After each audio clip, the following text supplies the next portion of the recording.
আপনারা সবাই কাজু কিশমিশকে তো চেনেন। আজকে নতুন একজনের সাথে পরিচয় করাচ্ছি। ও হলো সুজি। দেখুন কি দুরন্ত একটা বাচ্চা। আমার মেয়েকে দেখে একেবারে ও পুরো অস্থির হয়ে গেছে, কিন্তু ও ভীষণ ভালো।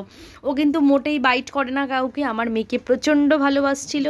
আর এই দেখুন গোল গোল গোল গোল গোল গোল গোল গোল করে খালি পাক খাবে এক্ষুনি। মানে কি সুন্দর দেখুন মুখটা, একেবারে পুরো মিষ্টি, কপালে একটা টিপ পড়েছে, পুরো পাগল করে দিচ্ছিল সে গেছি। ও আমার একটা ফ্রেন্ডের আর কি মানে বেবি আর কি, তো ওকে আমরা একটু দেখতে গিয়েছিলাম।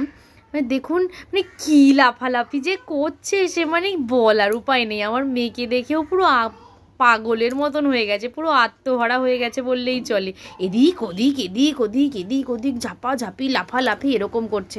মানে ওকে কেউ ধরেই রাখতে পারছে না, ওকে কেউ একটু ধরতে পারছে না। আমি আবার আবার আমার যে ফ্রেন্ড আর কি পূজা, ওকে বলছি তুই একটু ধরে নে, তো সে ধরতে পারছে না। সেই এমন করছে, সে কোলের কাছে চলে আসছে, একবার মায়ের কাছে যাচ্ছে, একবার আমার মেয়ের কাছে যাচ্ছে, একবার আমার কাছে আসছে। দেখুন দেখুন পুরো একদম ক্যামেরার সামনে টক করে চলে এসছে। আমি আর ক্যামেরাটাও করতে পারছি না। ওকে আদর করবো না ভিডিও করবো বলুন তো? আমার তো মনে হয় ভিডিও করার থেকে ওকে আদর করাটাই বেশি ইম্পর্টেন্ট বলে মনে হয়েছে। মানে ও এত এক্সাইটেড হয়ে গেছে আর যে এত খুশি হয়েছে। ওর বয়স কিন্তু বেশি নয়, খুব ছোট। দেখুন তো কেমন লাগে।